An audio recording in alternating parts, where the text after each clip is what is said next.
Assalamualaikum warahmatullahi wabarakatuh. Salam sejahtera bagi kita semua. Om Swastiastu, Namo Buddhaya, salam kebajikan. Perkenalkan, nama saya Evan Abdurrashid Kusmaida, bisa dipanggil Evan dengan NIM 468, serta rekan saya satu kelompok yang bernama Ricky Firsta Safa Putra, bisa dipanggil Valen dengan NIM 438. Yang pertama, puji syukur kehadirat Allah Subhanahu wa Ta'ala karena kita masih diberikan kesehatan di tengah masa pandemi COVID-19 pada saat ini, dan kita masih berikan kesempatan untuk terus produktif, contohnya terus menjalankan perkuliahan pada saat ini meskipun masih secara virtual maupun daring.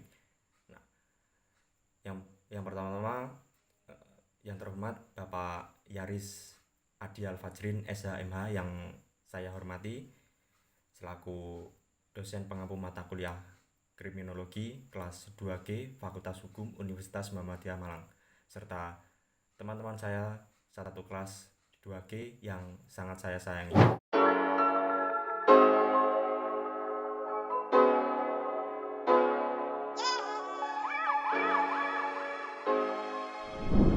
Kemudian di sini saya akan menjelaskan tinjauan tentang kejahatan.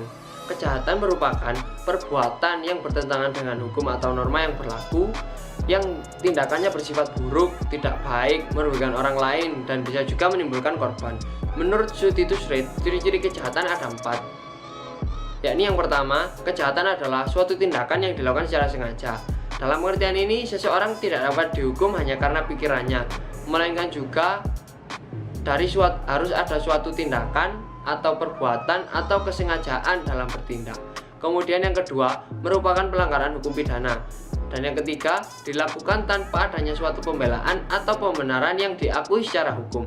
Dan yang keempat, diberi sanksi oleh negara sebagai suatu kejahatan atau pelanggaran. Kemudian, kejahatan dapat timbul disebabkan oleh banyak hal, yakni salah satunya yang pertama, teori biologis. Teori ini mengatakan faktor-faktor fisiologis dan struktur jasmani seseorang di bawah sejak lahir melalui gen dan keturunan dapat memunculkan penyimpangan tingkah laku. Pewarisan tipe-tipe kecenderungan abnormal dapat membuahkan tingkah laku yang menyimpang, misalnya cacat bawaan yang berkaitan dengan sifat-sifat kejahatan atau kriminal serta penyakit mental. Faktor biologis juga menggambarkan bahwa kejahatan dapat dilihat dari fisik pelaku kejahatan, misalnya yaitu muka yang tidak simetris, bibir tebal, hidung pesek, dan lain-lain. Teori ini digunakan untuk mengidentikan seseorang pelaku kejahatan. Pelaku kejahatan memiliki bakat jahat yang dimiliki sejak lahir yang diperoleh dari warisan nenek moyang. Karena penjahat dilahirkan dengan memiliki warisan tindakan yang jahat. Kemudian yang kedua, teori psikogenesis. Teori ini menjelaskan bahwa perilaku kriminalitas timbul karena faktor intelijensi, kepribadian, motivasi, sikap-sikap yang salah, konflik batin, emosi yang kontroversial, dan kecenderungan psikopatologis.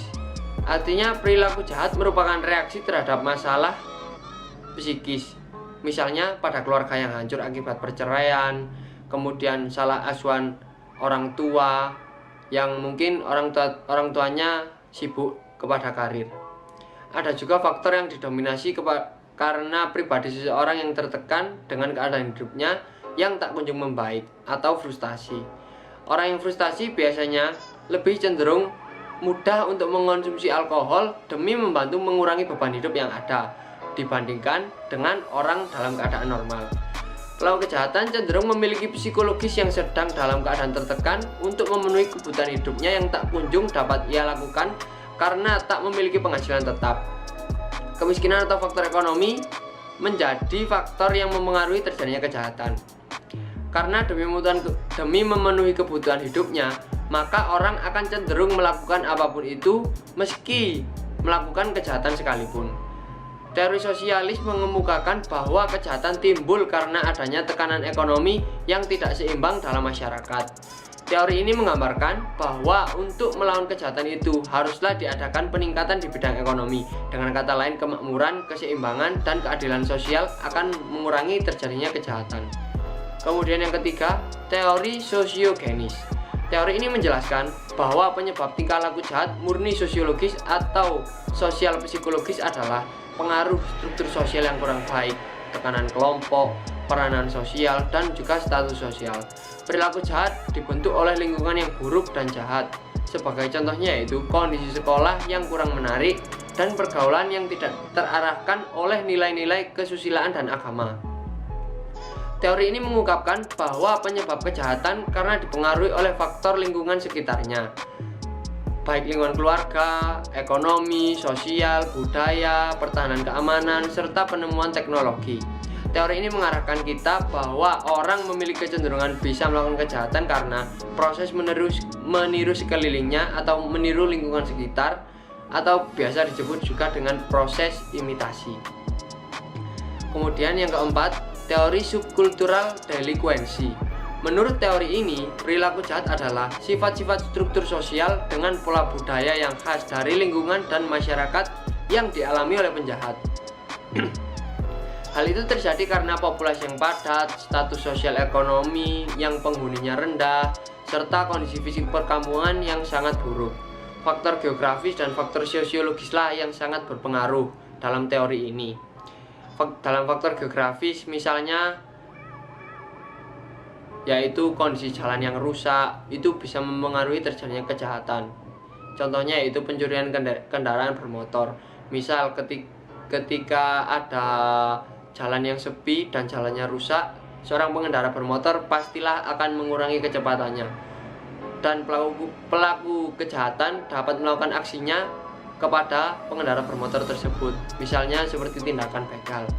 Kemudian dalam faktor sosiologi juga memiliki peran penting, yaitu meningkatnya jumlah penduduk, ketimpangan sosial, mengendurnya ikatan sosial dan keluarga, keadaan yang menyulitkan bagi orang-orang yang ingin bermigrasi ke kota atau negara lain. Kemudian juga rusaknya identitas budaya asli yang timbul karena adanya rasisme atau diskriminasi. Oke, yang pertama saya akan menjelaskan apa itu kriminologi. Nah, secara etimologis, kriminologi berasal dari kata krim dan logos yang artinya sebagai ilmu pengetahuan tentang kejahatan. Kriminologi sebagai bidang pengetahuan ilmiah telah mencapai usia lebih dari 1 abad dan selama itu pula mengalami perkembangan perspektif, paradigma, aliran atau mazhab yang sebagai keseluruhan membawa warna tersendiri bagi pembentukan konsep, teori, serta metode dalam kriminologi. Nah, istilah kriminologi pertama kali digunakan oleh P. Topinat tahun 1830 sampai 1911. Nah, seorang antropolog Prancis pada tahun 1879 berdasarkan ensiklopedia kriminologi digambarkan sebagai ilmu yang sesuai dengan namanya, yaitu ilmu pengetahuan yang mempelajari kejahatan. Nah, menurut sosiolog Prancis Auguste Comte tahun 1798 sampai 1857 memandang gerak maju pengetahuan terdiri atas 3 tahap, dari penjelasan serba biologis menuju pendekatan metafisik filosofis hingga penjelasan-penjelasan ilmiah. Sebelum munculnya hukum pidana modern pada abad ke-18, agama merupakan basis primer kontrol sosial di luar organisasi kekerabatan. Penjelasan teologis menggunakan basis-basis supranatural atau dunia lain untuk memahami realita. Nah, penerapan secara sistematis metode ilmiah memungkinkan manusia membuka banyak misteri berbagai abad. Mula-mula, terobosan dalam pengetahuan terjadi dalam ilmu-ilmu sosial seperti sosiologi dan kriminologi. Karena metode ilmiah memberi pemahaman utama dan kemampuan untuk memprediksi dan mengontrol realita fisik, diharapkan dengan metode-metode yang sama bisa diterapkan dan terbukti berguna dalam ilmu sosial. Walaupun banyak yang memandang kriminologi sebagai sebuah ilmu, seperti Sutherland dan Tracy tahun 1974 memandangnya sebagai sebuah seni, sama seperti kedokteran, sebuah bidang yang didasarkan pada ilmu pengetahuan dan disiplin. Nah, kriminologi sebagai bidang penyelidik bermula di Eropa pada akhir tahun 1700-an. Dalam tulisan-tulisan para filsuf, dokter, ilmuwan fisik, sosiolog, dan ilmuwan sosial. Nah, sebagian besar teori awalnya berakal kuat dalam kerangka sosiologis, pada umumnya sudah ditinggalkan oleh kriminologi Amerika modern. Nah, kriminologi muncul bersamaan hukum pidana abad 18, sehingga tulisan-tulisan awal Cesare Beccaria tahun 1738 sampai 1794, khususnya esai terkenalnya yang bernama atau berjudul On Crime and Punishment tahun 1963, yang mendorong pembaruan hukum pidana di Eropa Barat. Walaupun punya akar Eropa, sebagian besar perkembangan utama dalam kriminologi modern terjadi di Amerika Serikat. Kriminologi terkait erat dengan perkembangan sosiologi, memperoleh pijakan di dunia akademis Amerika Serikat antara tahun 1920-an sampai 1940. Nah, kriminologi umumnya menjadi subdisiplin sosiologi, walaupun fokus kriminologi sebagai ilmu interdisipliner. Para sosiolog mencurahkan sebagian besar isu-isu kriminalitas sejak tahun 1960. Kriminologi muncul sebagai sebuah disiplin tersendiri. Nah, mengenai apa itu interdisipliner, nah, ilmu kriminologi ini memiliki keterkaitan dengan ilmu lainnya, yaitu yang pertama hukum pidana, sosiologi, penologi, antropologi, psikologi, dan biologi. Yang pertama hukum pidana. Hukum pidana, hubungan kriminologi dengan hukum pidana terletak pada objek studi, yakni kejahatan.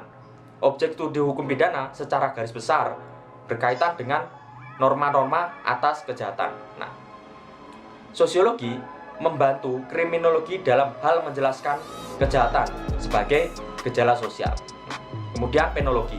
Penologi membantu kriminologi mengkaji tentang kejahatan dari ukuran penghukuman. Kemudian antropologi. Antropologi membantu kriminologi dalam hal menjelaskan tanda-tanda khas penjahat, hubungan antara suku bangsa dengan kejahatan. Psikologi. Menurut psikologi, ekonomi membantu kriminologi dalam mengkaji kejahatan terkait dengan aspek ekonomi. Kemudian biologi. Biologi membantu kriminologi dalam melihat kejahatan dari aspek biologis pelaku kejahatan. Nah, untuk yang psikologi itu dari aspek kejiwaan atau seberapa tingkat apa pengaruh dia melakukan kejahatan tersebut.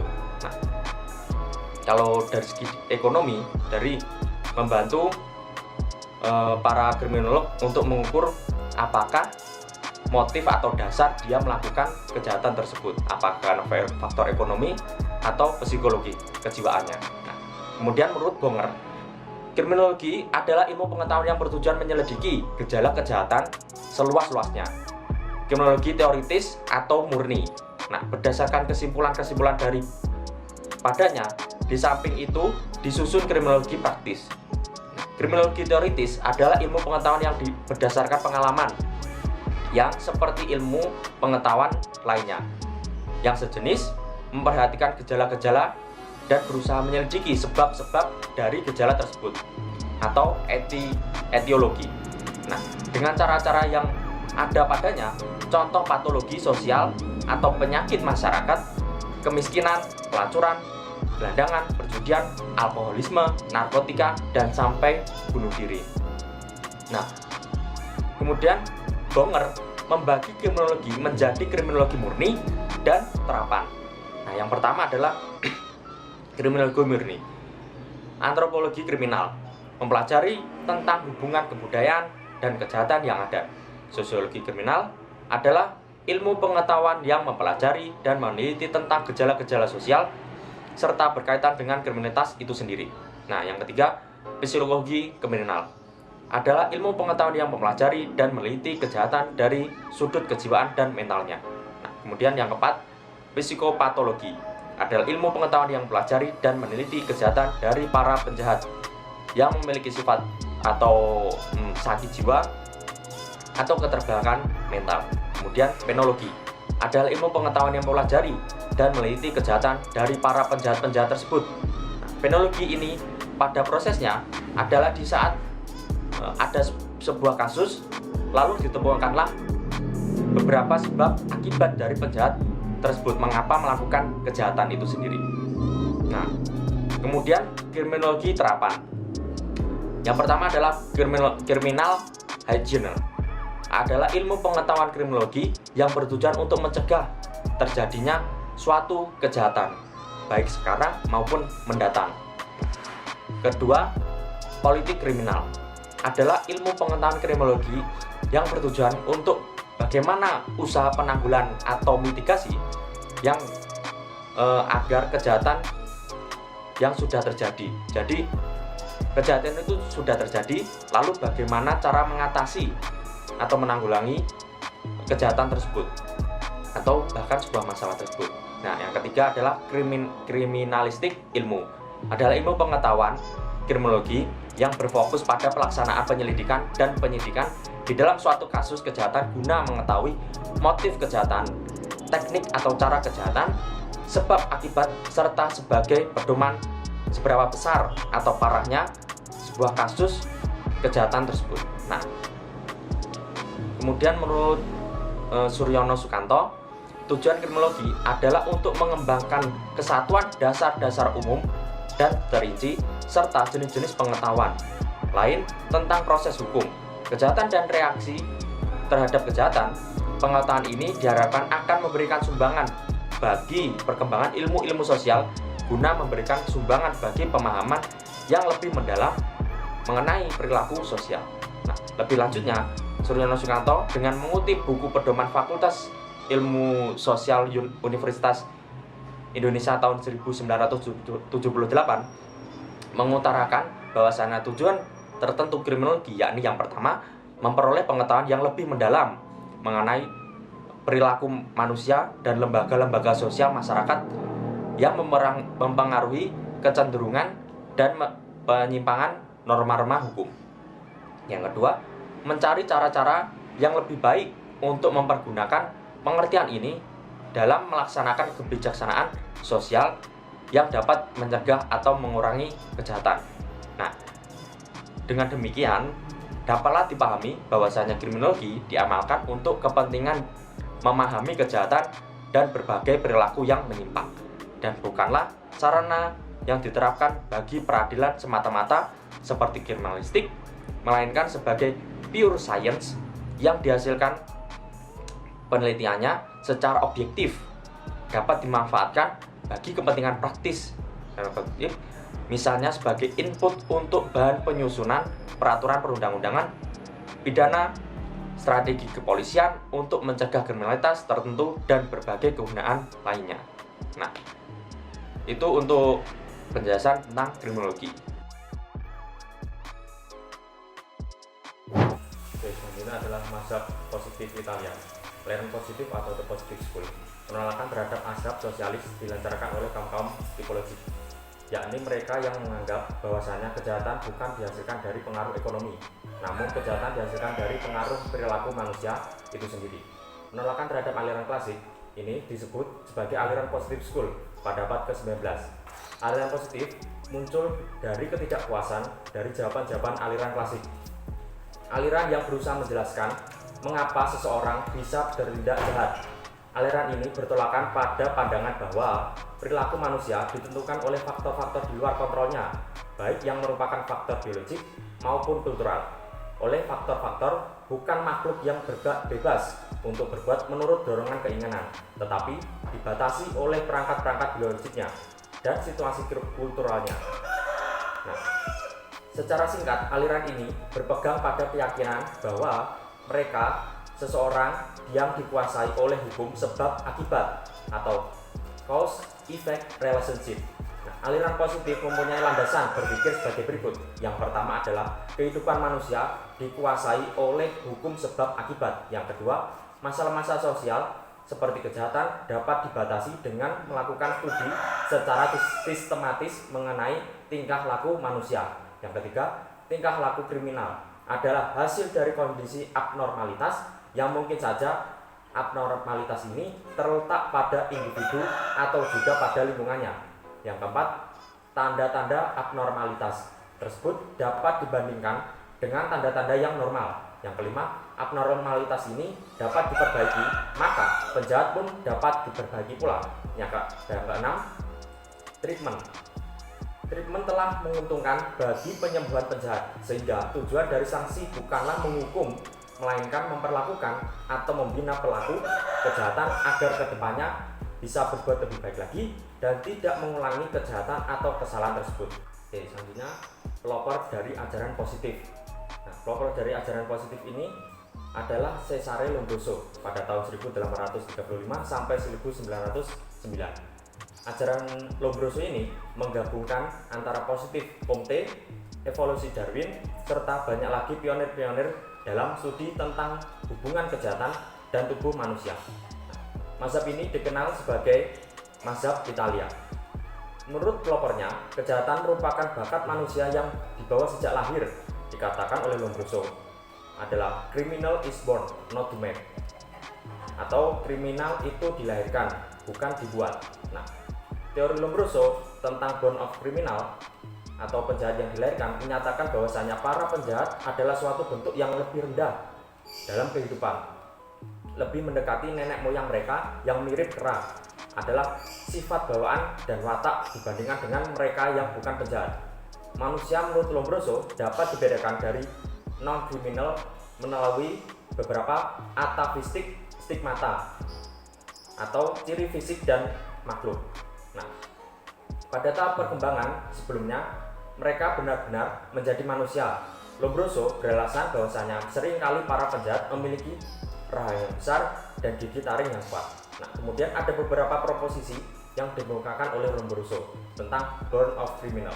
Yang pertama adalah penjahat yang dilahirkan dan mempunyai tipe yang berbeda-beda. Yang kedua, tipe ini bisa dikenali dari beberapa ciri tertentu seperti tengkorak yang asimetris, rahang yang panjang, hidung yang pesek, rambut janggut yang jarang, dan tahapan tahan terhadap rasa sakit. Yang ketiga, tanda-tanda lahir bukanlah merupakan penyebab kejahatan, tetapi mereka merupakan tanda pengenal kepribadian yang cenderung memiliki perilaku yang jahat atau pelaku kriminal. Yang keempat, karena adanya kepribadian ini, mereka tidak dapat terhindar dari pengaruh sifat yang jahat, kecuali bila lingkungan dan kesempatan tidak memungkinkan mereka untuk melakukan atau berbuat kejahatan. Yang kelima, penganut aliran ini mengemukakan bahwasanya penjahat-penjahat seperti pencuri, pelaku pembunuhan, pelanggaran seks dapat dibedakan oleh tanda-tanda dan ciri-ciri tertentu.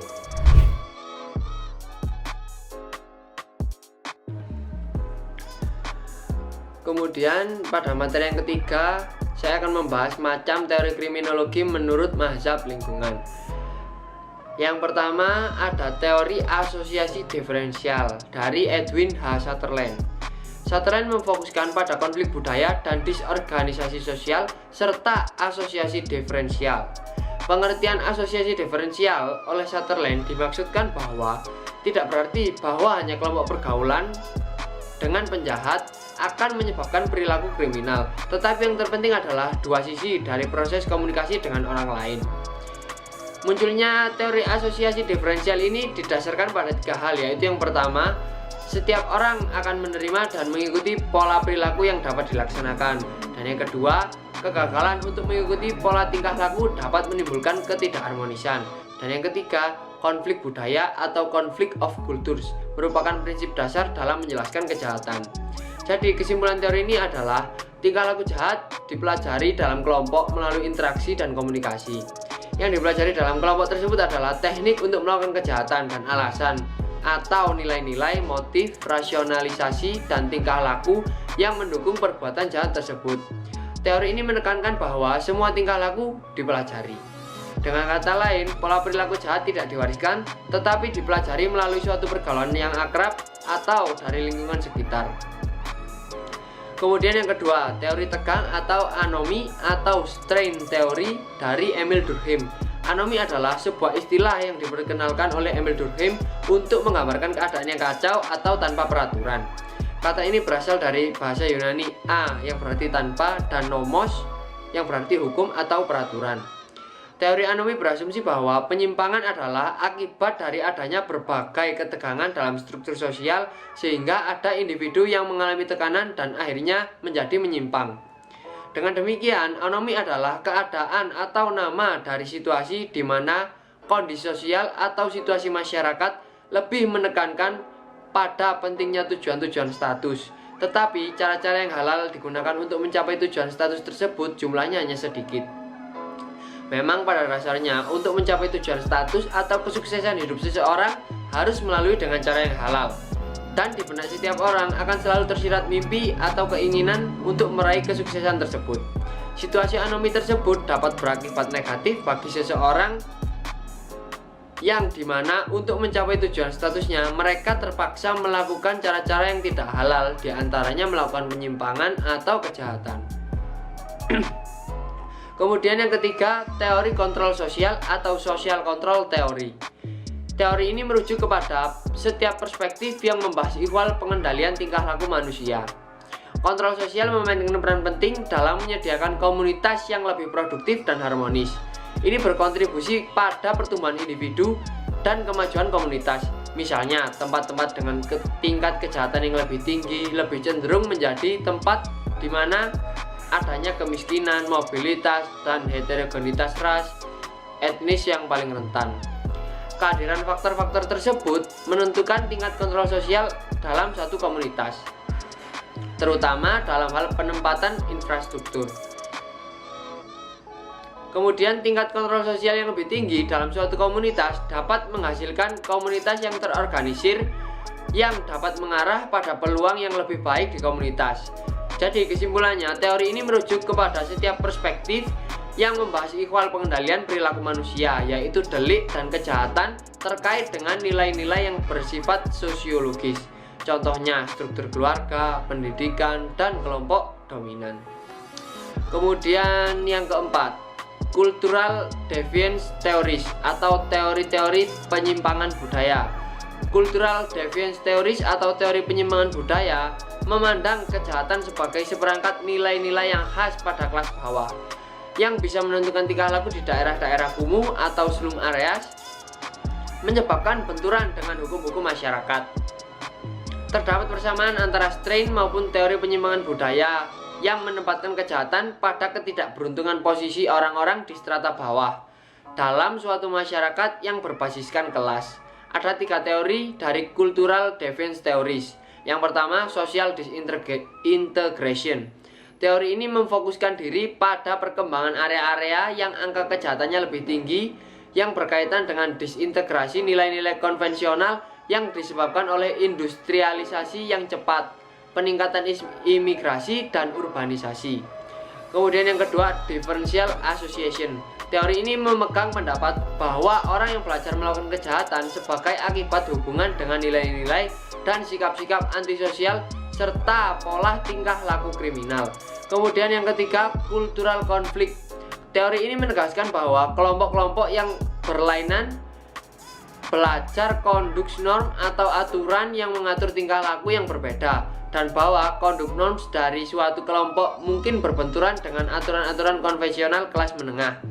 Menurut teori cultural defense di atas, masyarakat Indonesia terdiri atas kelompok dan subkelompok yang berbeda-beda, masing-masing dengan standar ukuran benar salahnya sendiri. Tingkah laku yang dianggap normal di suatu masyarakat mungkin dianggap menyimpang oleh kelompok lain. Akibatnya, orang-orang yang menyesuaikan diri dengan standar budaya yang dipandang menyimpang sebenarnya telah berlaku sesuai dengan norma mereka sendiri. Tetapi dengan melakukan hal tersebut, mungkin ia telah melakukan kejahatan, yaitu norma-norma dari kelompok yang lebih dominan. Kemudian yang kelima, teori label. Menurut teori ini, kejahatan terbentuk karena aturan-aturan lingkungan, sifat individualistik, serta reaksi masyarakat terhadap kejahatan. Karena adanya reaksi masyarakat terhadap suatu perilaku, maka dapat menimbulkan suatu perilaku yang jahat. Pemberian sifat label merupakan penyebab seorang menjadi jahat. Pelabelan terhadap seseorang terjadi pada saat waktu atau ketika melakukan aksi, siapa yang melakukan dan siapa korbannya, serta persepsi masyarakat terhadap konsekuensi aksinya. Apabila dijabarkan, asumsi dasar teori labeling meliputi beberapa aspek, yaitu tidak ada satupun perbuatan yang pada dasarnya bersifat kriminal. Yang kedua, perumusan kejahatan dilakukan oleh kelompok yang bersifat dominan atau kelompok berkuasa. Yang ketiga, penerapan aturan tentang kejahatan dilakukan untuk kepentingan pihak yang berkuasa. Kemudian orang tidak menjadi penjahat karena melanggar hukum, tapi karena ditetapkan demikian oleh penguasa. Dan yang terakhir, pada dasarnya semua orang pernah melakukan kejahatan, sehingga tidak patut jika dibuat dua kategori, yaitu orang jahat dan orang tidak jahat. Sekian presentasi dari kelompok kami. Apabila ada kekurangan atau salah kata, mohon dimaafkan. Wabillahi taufiq wal hidayah. Wassalamualaikum warahmatullahi wabarakatuh.